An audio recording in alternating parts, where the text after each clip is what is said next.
North కొరియాలో మళ్ళీ ఎలక్షన్లు జరిగాయంట. అయితే ఆ ఎలక్షన్లో కిమ్ భారీ మెజారిటీతో గెలిచాడంట. కిమ్ ఎలా గెలిచాడు?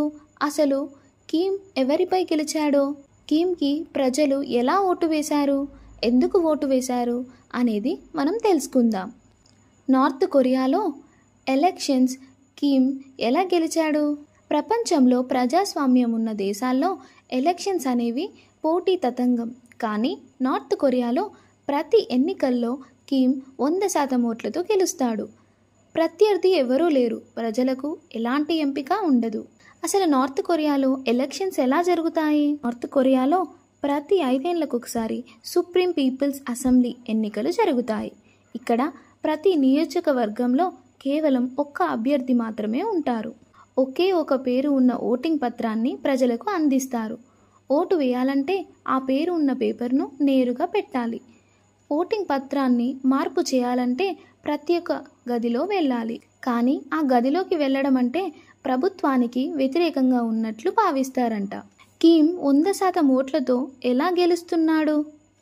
ప్రపంచంలోని ఏ దేశంలోనూ 100% ఓట్లు రావడం సాధ్యం కాదు. కానీ నార్త్ కొరియాలో మాత్రం ప్రతి ఎన్నికల్లో కిమ్ 100% ఓట్లు సాధిస్తున్నాడు. దానికి కారణాలు ఏంటి అనంటే, ఎవరికి స్వేచ్ఛ ఓటు హక్కు లేదు. ఒక్క అభ్యర్థి మాత్రమే ఉండడం వల్ల ప్రజలకు ఎలాంటి ఎంపిక ఉండదు. ఓటింగ్ ప్రక్రియపై ప్రభుత్వ అధికారుల పర్యవేక్షణ ఉంటుంది. ఓటు వేయకపోతే ప్రభుత్వ వ్యతిరేకంగా భావించి శిక్షలు విధిస్తారు.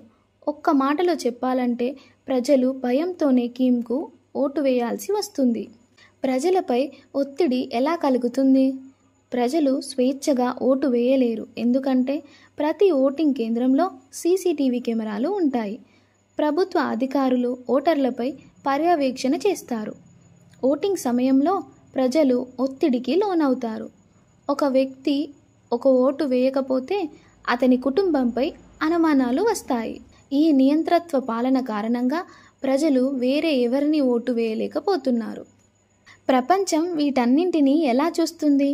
ప్రపంచ దేశాలు ఈ ఎన్నికలను ప్రజాస్వామ్యానికి వ్యతిరేకంగా చూస్తున్నాయి. UN మరియు మానవ హక్కుల సంస్థలు ఈ తీరును నకిలీ ఎన్నికగా పేర్కొంటున్నాయి. ఇది ప్రజాస్వామ్యం కాదు, ప్రజలపై నియంత్రణ పెంచేందుకు ప్రభుత్వం చేసే డ్రామా. ప్రజల చేత ప్రెస్ చేయించి 100% ఓట్లను గెలుస్తూ ఇది నిజమైన ప్రజా మద్దతు కాదు. ముగింపు: నార్త్ కొరియాలో ఎన్నికలు అంటే నిజమైన ప్రజాస్వామ్యం కాదు. ఇది కేవలం ప్రభుత్వ నియంత్రణ కోసం వాడే ఒక డ్రామా మాత్రమే. మీకు ఏ వ్యవస్థ గురించి ఏమనిపించింది అనేవి మీ అభిప్రాయాలు కామెంట్లో తెలియజేయండి.